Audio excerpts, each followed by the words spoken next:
ये देखो दो तार, ये कह रहा कि दो समांतर दो चालक दो समांतर चालक तार पर चुंबकीय क्षेत्र निकालना बाबू।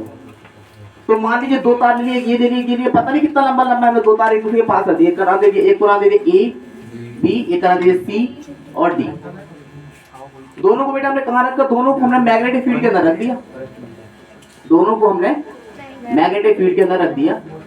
क्रॉस के अनुसार मैग्नेटिक फील्ड को जनरेट करते हैं, दोनों को हमने मैग्नेटिक फील्ड के अंदर रख दिया। ठीक है, पहले वाले में धारा प्रवाहित करी हमने I1 और दूसरे वाले धारा प्रवाहित करी I2। दोनों एक दूसरे से r दूरी पर रखे हुए, स्मॉल r दूरी पर दोनों एक दूसरे पर रखे हुए हैं। हम लोग को इन दोनों तारों के बीच में चुंबकीय क्षेत्र निकाल यहां पर। लेकिन हमने अभी आपको थोड़ी देर पहले बताया कि जब बेटा पहला वाला वायर काम करेगा तो दूसरे वाले पर मैग्नेटिक फील्ड जनरेट होगी, और दूसरा वाला वायर काम करेगा तो पहले वाले पर मैग्नेटिक फील्ड जनरेट होगी। तो हम अगर AB को तार को ले रहे हैं, माना तार AB पर चुंबकीय क्षेत्र, तो बेटा AB पर चुंबकीय क्षेत्र अभी तक सभी लोग पढ़ के आए हैं। एक तार पर, एक लंबे सीधे तार पर चुंबकीय क्षेत्र कितना निकलता है, B बराबर 0.2 पाई I/R। भैया बताया कि नहीं बताया, ये तार पर होता है और तार के लूप पर 0.2 I/R, और तार पर कितना 0.2 पाई I/R निकल के हमारा आता है। ठीक है, तो क्या मान लिया B1 मान लिया, B1 और I1।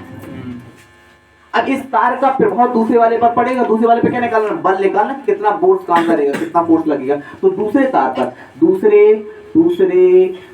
तार पर लगने वाला बल, अब दूसरे तार पर बल जरूर निकाल ले F, दूसरे तार पर बल जरूर निकाल ले, लेकिन मैग्नेटिक फील्ड किसी काम करेगी, पहले वाले की। और बेटा बल के मैग्नेट में, मैग्नेट बल के केवल दो ही फॉर्मूले हैं, बल के दो फॉर्मूले कौन से, एक है IBL sin थीटा और एक दूसरा फॉर्मूला है QVB sin थीटा। बेटा दो ही फॉर्मूले होते हैं बस, और नहीं होते मैग्नेट में फॉर्मूले।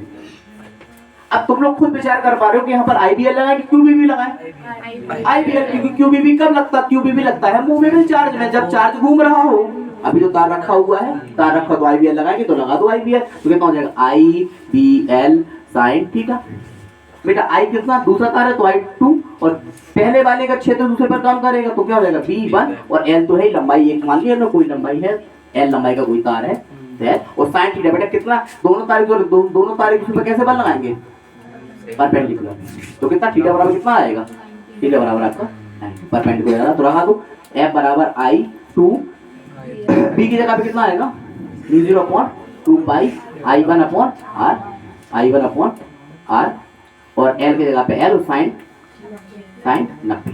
sin 90 की वैल्यू कितनी होती, बल। तो अगर इसको डायरेक्टली अगर इसको देखें तो क्या निकल जाएगा, F क्रम से लिख रहा है, F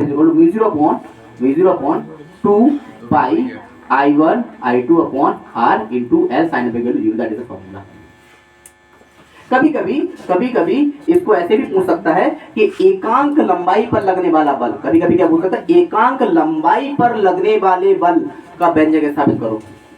दो समांतर, पूरा सवाल, दो समांतर चालक तार पर उत्पन्न बल एकांक लंबाई पर ज्ञात करो। Drive the force between the two parallel conductor in a unit length, length कितनी करते हैं, यूनिट। तो बेटा अगर हम लेंथ अगर यूनिट करते हैं, यूनिट का मतलब L बराबर कितना, 1 मीटर, L बराबर कितना है 1, तो क्या निकल गया F बराबर 0.2 पाई I1/R। तो ये भी बन सकता है, लेकिन स्पेशल कंडीशन जब तार कैसा हो, तो लंबाई कैसी करते हैं, एकांक बोले तो यूनिट। कभी ये बोल देता है कि एकांक कर दी तो L बराबर 1 कर देंगे, निकल के आ जाएगा। ठीक है ना, क्लियर हो गया।